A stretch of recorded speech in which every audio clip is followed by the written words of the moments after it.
Bueno, ahora vamos a hablar de un tema que me entusiasma bastante, que es la teoría de la subjetividad de Fernando González Rey.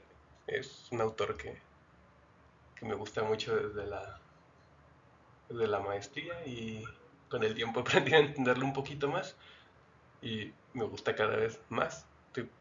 Con el tiempo cada vez estoy más de acuerdo con Rey en muchas cosas. Ahorita solo vamos a tocar algunos temas, pero obviamente Rey tiene un sistema teórico bastante más grande que la teoría de la subjetividad. No tiene un montón de textos de análisis sobre cuestiones de la teoría histórico-cultural, sobre la diferencia con la teoría de la actividad, con cuestiones de cuáles son los momentos de Vygotsky en su obra, contradicciones hay, cómo desarrollar estos conceptos. También tiene posturas sobre los problemas de la psicología, tiene la postura también en que el psicólogo debe estar considerar las cuestiones ontológicas y la relación con lo epistemológico. O sea, tiene muchas cosas en las que estoy de acuerdo, pero ahorita vamos a tocar la teoría de la subjetividad. Bueno, lo primero que hay que tratar es la diferencia entre subjetividad y subjetivismo, porque es algo que siento que la gente lo confunde mucho y hasta usan la palabra, es que esto es subjetivo, ¿sabes? Como una forma peyorativa de descalificar algún conocimiento o algún dato o algún método, como si lo subjetivo ya automáticamente tuviera un carácter negativo solamente por el hecho de ser subjetivo, ¿no? Pero eso solamente indica una mala comprensión de lo que es subjetivo. Eh, Vamos a ver que, como dice Rick, en realidad eso es una concepción de subjetividad que ya es muy antigua, que, que data de las ideas viejísimas del idealismo.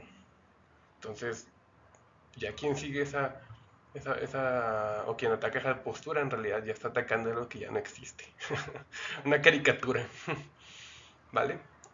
Pero bueno, como dice Rey, subjectivity differs from subjectivism because subjectivity is an active psychical person's production grounded in living experiences that take place on historically situated cultural devices, whereas subjectivism refers to a mental production as, as an immanent, universal, and a historical one-sided expression of a given mind.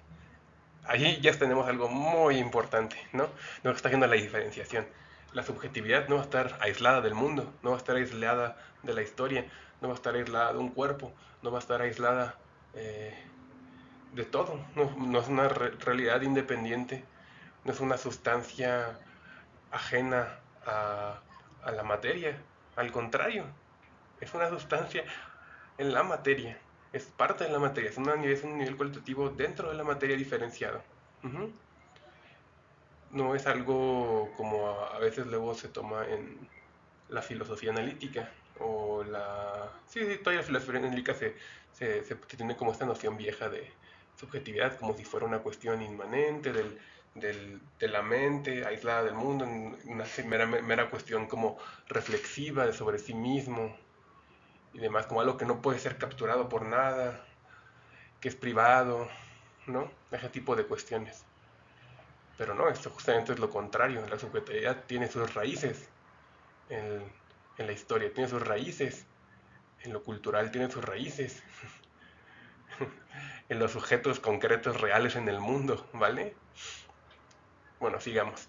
Human subjectivity is a human-specific system which permits human individuals to produce multiple subjective alternatives when facing objective conditions from which those alternatives could not easily be explained or deduced. Subjective human production always represents a new kind of phenomenon in relation to those objective processes involved in its genesis. Eso también es muy, muy importante. ¿Por qué? Porque nos está diciendo que de alguna forma no se puede simplemente derivar o inferir lo subjetivo puramente del objetivo. No tiene una diferenciación cualitativa importante que simplemente no es reducible al objetivo, a las condiciones objetivas. Sí, depende de las condiciones objetivas sobre qué vamos a hacer los objetivos, ¿no? Hacia qué. Pero eso no quiere decir que puedas simplemente definir la subjetividad o de reducirla al objeto. Esa es una cuestión muy, muy importante también. lo que les decía hace ratito, que por lo mismo tenemos que entender que tiene un sentido social por su génesis y su desarrollo, la subjetividad. Ahora hay que tratar este punto en el sistema de la subjetividad de Rey. Va a haber tres conceptos fundamentales. Uno es sentido subjetivo, otro es configuración subjetiva y lo otro es la personalidad. Pero hay que entender cómo están interrelacionados estos tres conceptos. El primero que vamos a tocar es sentido subjetivo, ¿vale? Bueno, Ray dice, subjective sense is configured as a network of emotional and symbolic processes which emerge from the collateral effects of being a human. These subjective senses flow as an interwoven movement of emotional and symbolic processes where the emergence of one of them evokes the other without becoming its cause. This irregular and dynamic course unfolds into different and unexpected interrelated paths, configuring a truly recursive chain of subjective senses. Aquí hay muchas cosas importantes que mencionar, pero primero que nada, ¿no? Los sentidos subjetivos están configurados dentro de redes emocionales y simbólicas, es decir, los sentidos subjetivos son una unidad simbólica emocional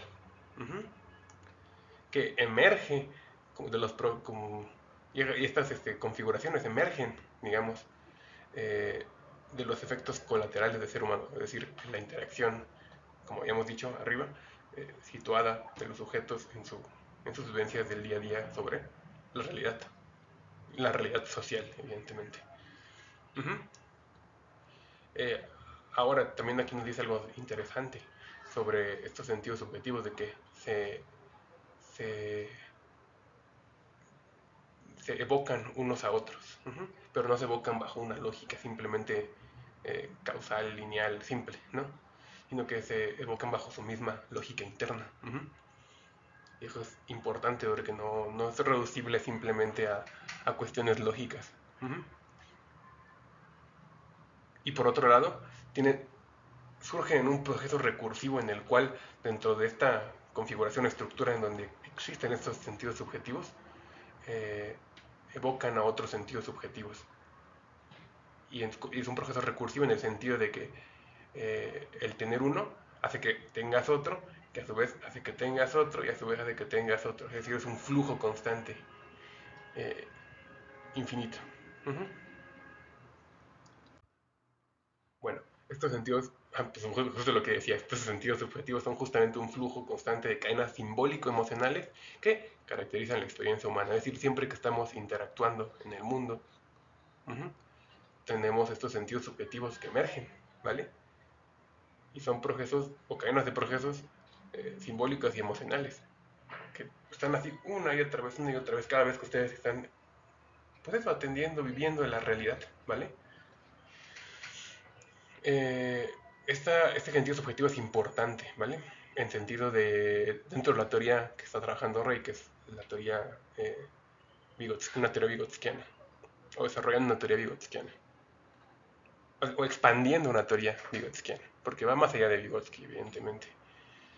Pero este sentido subjetivo es una unidad nueva de análisis, en el sentido de que lo usaba Vygotsky. Seguramente conocen ese ejemplo clásico, donde Vygotsky dice que si una medicina quiere realmente estudiar el agua, tiene que estudiar el agua misma, no puede estudiar el hidrógeno y el oxígeno por separados, porque estudiando el hidrógeno y el oxígeno por separados pierde las propiedades del agua. Entonces no podrías estudiar el agua. Bajo esa lógica, si tú quieres estudiar este sentido subjetivo, no puedes estudiarlo simplemente, esta experiencia humana, no la puedes estudiar simplemente estudiando lo emocional o lo cognitivo, o cognitivizando lo emocional, porque no es posible, simplemente estarías estudiando el oxígeno o el hidrógeno, pero no estás estudiando el agua, ¿vale? No estás estudiando la subjetividad. A eso se refiere Rey con esta nueva unidad de análisis, que es el sentido subjetivo, y por eso es tan importante. Ahora, hay que tocar los temas de las configuraciones subjetivas y la personalidad. En concreto hay que ver, pues, qué rayos son las configuraciones subjetivas, porque ya lo tocamos ahí arriba, pero no lo explicamos, de dónde emergen y su dinámica, y cómo se forma la personalidad a partir de estas configuraciones subjetivas, o qué relación tiene las configuraciones subjetivas con la personalidad. Porque aquí va a cambiar la idea de personalidad, como se podrán esperar, no es esta idea simple que luego, como taxonómica por ejemplo, del Big Five o algo así, ¿no? Que nos dicen la taxonomía, pero no nos explican cómo rayos surge la personalidad, que es un gran problema.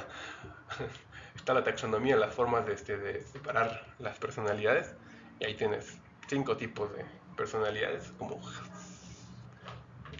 mega generales, pero pues no explican jamás cómo viene, más que por alguna cuestión a lo mejor muy vaga de decir que es la interacción con el mundo, la interacción con otras personas y así, que en realidad pues no te acaba de explicar del todo cómo ocurre.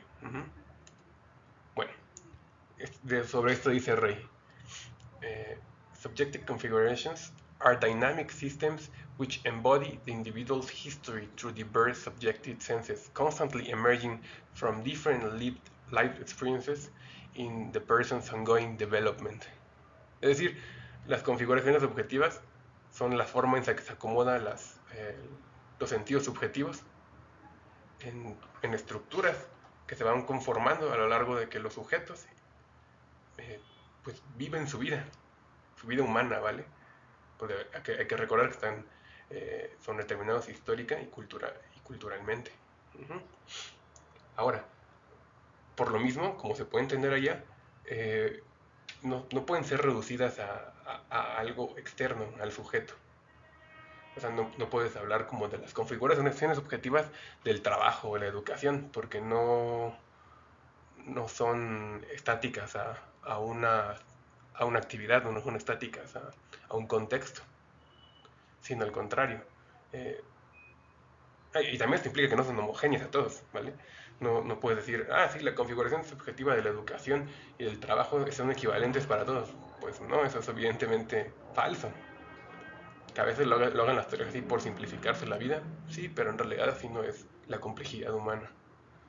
Entonces, tendría que decir uno que es, eh, digamos, la configuración subjetiva de la persona que trabaja, o la configuración subjetiva de la persona que estudia, la configuración subjetiva de la persona que ama. No puede ser la configuración subjetiva del amor, ni la configuración subjetiva del trabajo, ni de la educación. Para cada una de estas personas hay diferentes configuraciones subjetivas. Estas estructuras donde se acomodan estos sentidos subjetivos que se van formando a lo largo de la vida.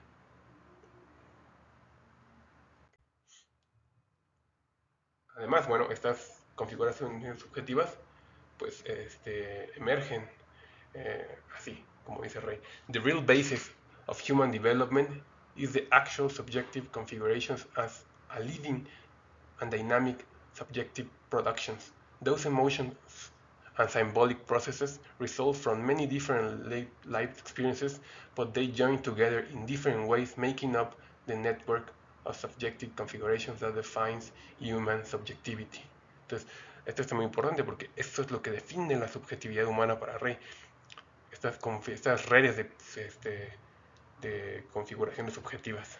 Es decir, las configuraciones subjetivas se,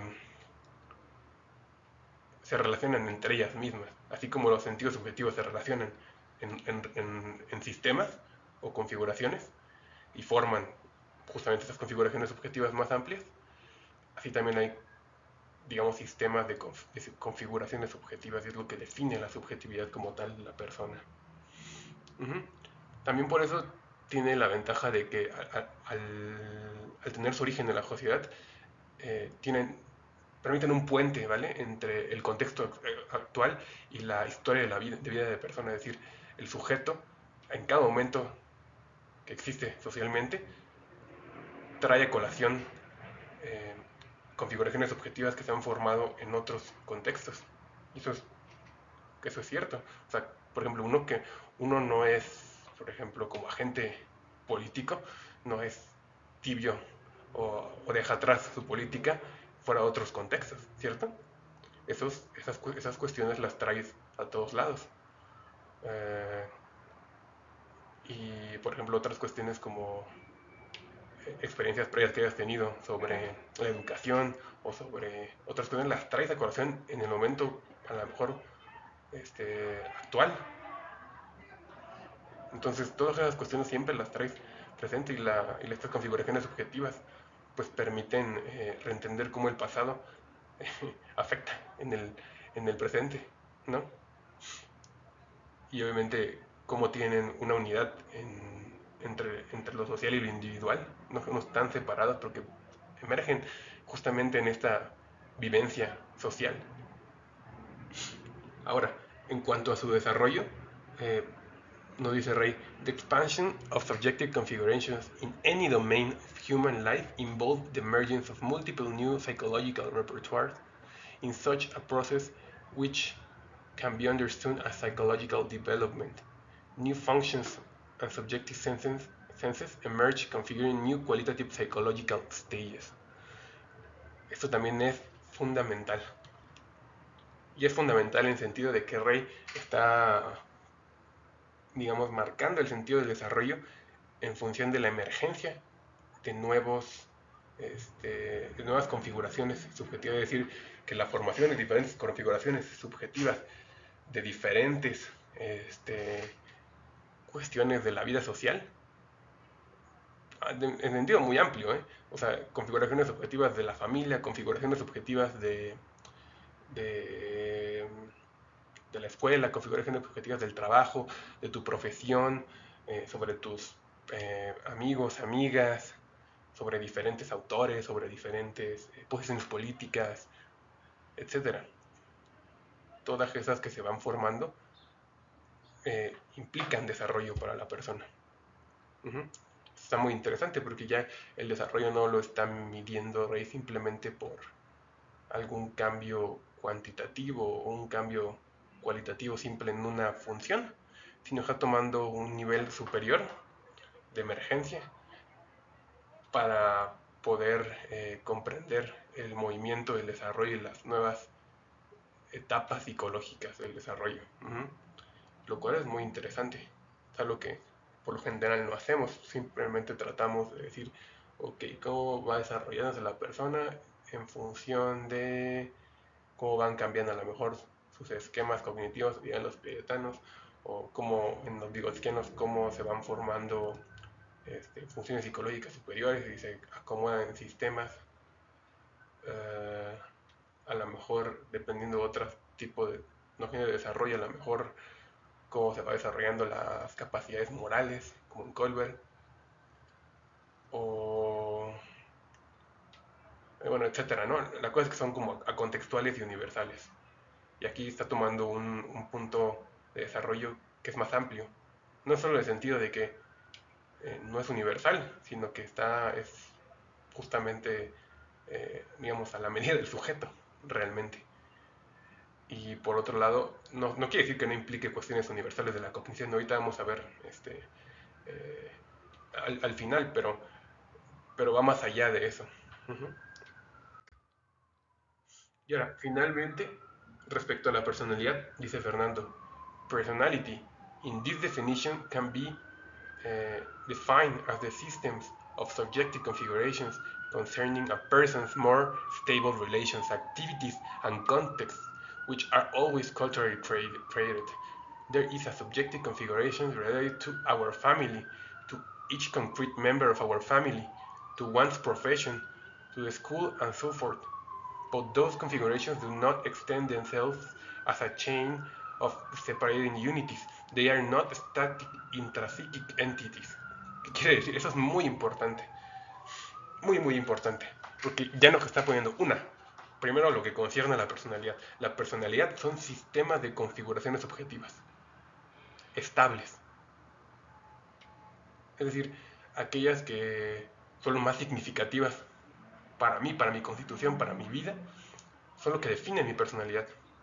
Suelen ser, como dice él, las que abarcan periodos más grandes de mi vida, como es mi educación, eh, mi familia cercana, a lo mejor mi pareja, una pareja estable obviamente, no el novio de 3 meses o la novia de 3 meses o 2 semanas, ¿no? Eh, y también diferentes contextos que sean muy relevantes para tu vida. A lo mejor el hecho de ir al museo todos los fines de semana, creas configuraciones objetivas sobre eso. O el hecho de ir al parque a practicar algún deporte puede ser algo muy relevante para ti. No que hay discusión, ¿no? Eso dependerá de cada persona y de su vida. Pero el hecho de que existen estas construcciones estables que conforman la personalidad, creo que es indudable. Y de hecho es una forma mucho, mucho mejor de concebir la personalidad. Después de todo, cuando la gente suele hablar en el día a día sobre la personalidad, se refieren a algo más cercano a lo que Rey habla. No nos referimos ahí de, ay, sí, es que tú eres, este, inserte 4 letras para describir una categoría del Myers-Briggs, inserte su categoría de Big Five o el 16 PFS. Pues no nos referimos por lo general a ese tipo de cuestiones, nos estamos refiriendo con por general a una cuestión, una construcción sumamente compleja, ¿no? Y lo usamos luego también la palabra personalidad porque no tenemos una forma de describirlo adecuadamente. Es como nuestra palabra mágica para describir esa complejidad. Bueno, aquí ya Rey nos hizo el favor de explicarnos qué podría ser esa complejidad, ¿no? Un sistema de configuraciones subjetivas estable. Estable relativo a esa persona y su vida, su contexto. Que sí, que pueden ser sobre familia, profesión, etcétera. Lo que sea, siempre y cuando sea algo estable y relevante para la vida de la persona. Y una cosa muy importante, que no son unidades intrapsíquicas separadas como estas que mencionamos, ¿no? Por ejemplo, no hay ninguna relación realmente teórica importante entre el hecho de los elementos taxonómicos. Al contrario, simplemente existen como entidades ahí sustancializadas, diferenciadas, pero que no se tienen religión en ninguna manera. Aquí, al contrario, Rey nos está diciendo, estas configuraciones subjetivas este, están interrelacionadas en un sistema más grande que es la personalidad. Uh-huh. Y eso es muy importante porque le agrega una dinámica que no tienen las otras, le agrega una relación que no tienen las otras. Dejan de ser simples elementos gestáticos. Además, como dijimos que eran procesos cognitivos y emocionales, la unidad de los procesos cognitivos y emocionales, ya estamos implicando también para la formación de esos y dentro de cómo se organizan esos mismos procesos cognitivos y emocionales, que existen como pequeños momentos dentro de este aspecto grande de la personalidad. Entonces ya le estamos dando una dinámica y una relación tanto a lo cognitivo, a lo emocional, eh, como a la misma personalidad y la relación y a la subjetividad y su relación íntima dependencia con el contexto sociohistórico, o sea, cultural. Entonces, mucho mejor categoría, en mi opinión. Ahora, finalmente sobre el proceso de desarrollo, ¿qué nos dice Rey? Nos dice que está movido de esta manera, ¿vale? Between the subjective configurations of personality, o sea, las estables, and the subjective configurations which constantly emerge on the ongoing action, o sea, las que van surgiendo constantemente a la hora de vivir. There is a tension which is very important to human development. From this tension, new subjective senses appear, generating new psychological repertoires which lead to new psychological configurations. Es decir, ¿de dónde surge el desarrollo en esta posición? En, en, en la interacción de nuestra personalidad con las nuevas configuraciones subjetivas que van surgiendo en el día a día, en la interacción de nueva en las actividades, en los espacios, en los contextos, en las relaciones con los otros, y las contradicciones que surgen, por ejemplo, en la adolescencia, ¿no? A lo mejor el chico o la chica tiene una serie de configuraciones subjetivas eh, coherentes con los ideales y demás de la familia. Uh-huh. Pero en algún punto cuando llega a interactuar con sus compañeros, descubre que la realidad es más compleja, que no todos piensan como él o como ella, que ven la realidad de una u otra manera, que choca con, con, con lo que le han planteado sobre la realidad sus parientes. Entonces, eso genera conflicto y cambio. Puede ser que, por ejemplo, en algún punto eh, empieza a ver como a lo mejor muy conservadores las ideas de los padres, o puede ser que en algún punto, o que vean muy liberales las ideas de los alumnos, de los compañeros, o, o que otra cuestión, o que empiece, o que sienta un efecto negativo hacia su padre que había pensado cosas demasiado cerradas o demasiado eh, simplificadas sobre la complejidad de otras personas, o sobre la realidad política, o sobre el sentido de la vida, o cualquier cosa. Entonces, de ahí surgen esos conflictos y el desarrollo, el cambio.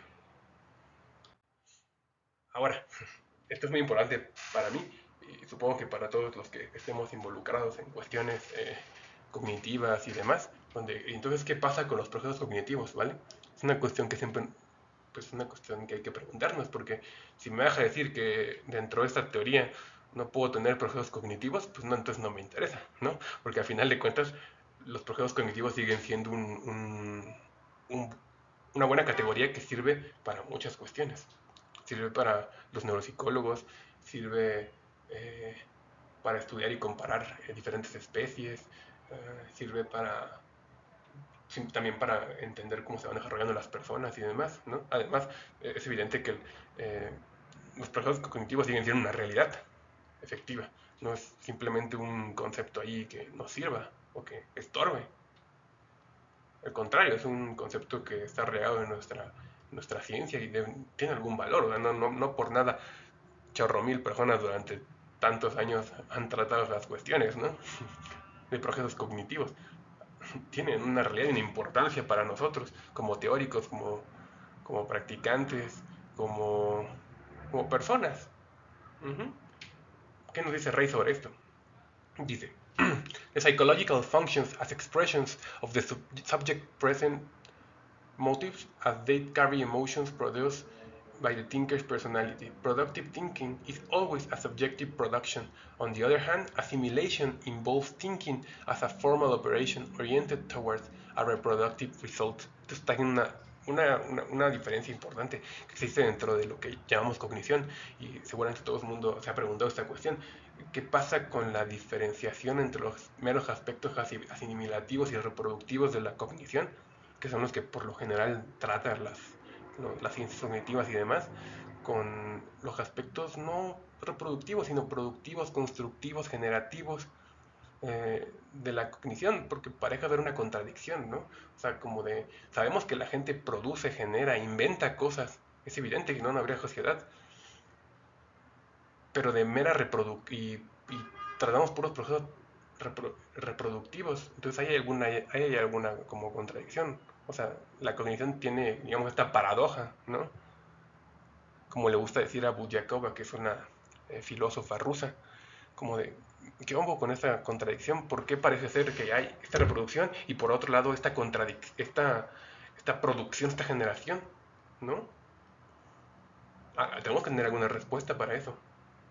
The emergence of subjective senses in the ongoing course of any psychological function turns into this process into a moment of a given subjective configuration. Es decir, estos procesos psicológicos, estas funciones, estos aspectos cognitivos se van a volver un momento. Esta idea de momento viene de la lógica dialéctica, ¿vale? En el sentido de que, eh,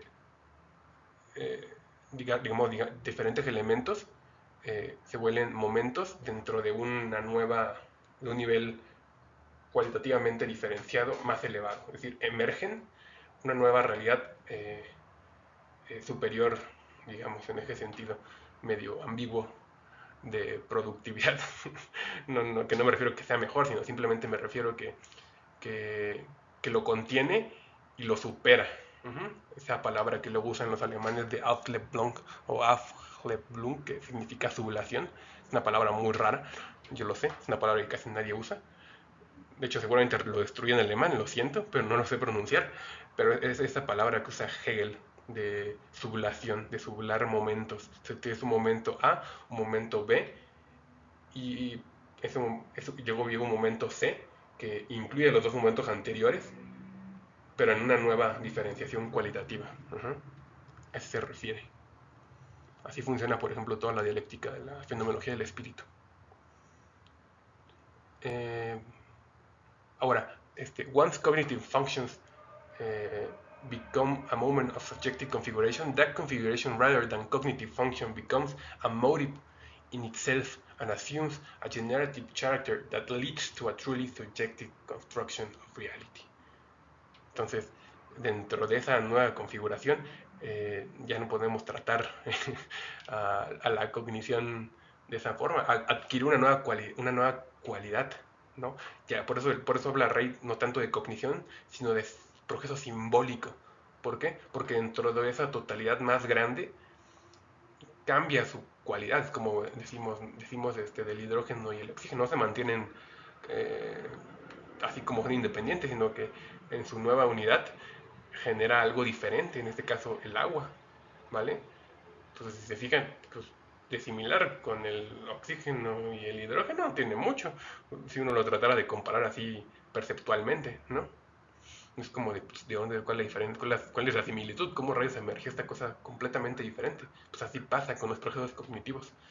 En esta nueva nivel superior deja de ser un simple proceso cognitivo.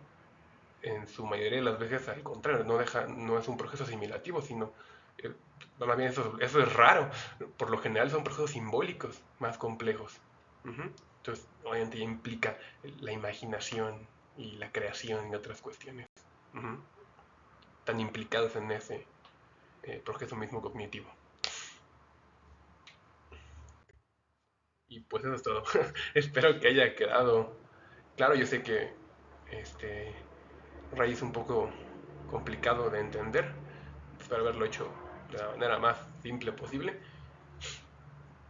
Espero que les haya servido, les haya interesado. No sé, Ray es una persona muy interesante. Si quieren estudiarlo, yo les recomendaría estos dos textos que puse aquí: Advancing the Concept of Sense, Subjective Sense and Subjective Configurations in Human Development, o este otro de Vygotski's Concept of Perishvani in the Psychology of Art and the Final Moment of His Work. Y este de aquí, este ya es un libro. No sé si se ve ahí. Es un libro que, como pudieron ver, está bastante estudiado, me gusta mucho. Se llama El pensamiento de Vygotsky, Contradicciones, Desdoblamientos y Desarrollo. Sobre todo la última sección es puro rey, puro rey, puro rey, puro rey, puro su teoría. Y otra cuestión que les podría recomendar de Rey. Bueno, tiene libros de investigación cualitativa, pero aquí no los tengo. Lo que sí tengo es este libro que también es bastante bueno, se llama Psicología, Principios y Categorías. Es también un gran libro. Y tiene bueno, participa en este librito, también está bastante bueno. Se llama Marxismo, Psicología y Psicoanálisis. Lo encontré en la librería de aquí de México con mi novia, está muy padre. Se llama Utópicas. Tiene libros muy interesantes, bastante extraños. Pero por ejemplo, que también es uno donde pueden encontrar algunos textos de Rey. Y así, tiene varios artículos, muchísimos, demasiados como para nombrarlos. Pero bueno, esas son cosillas que pueden checar de Rey, sobre todo estos dos primeros. Si yo tuviera que escoger uno, el primero es el que más explica su teoría. Y bueno, eso es todo. Espero que les haya gustado. Nos vemos.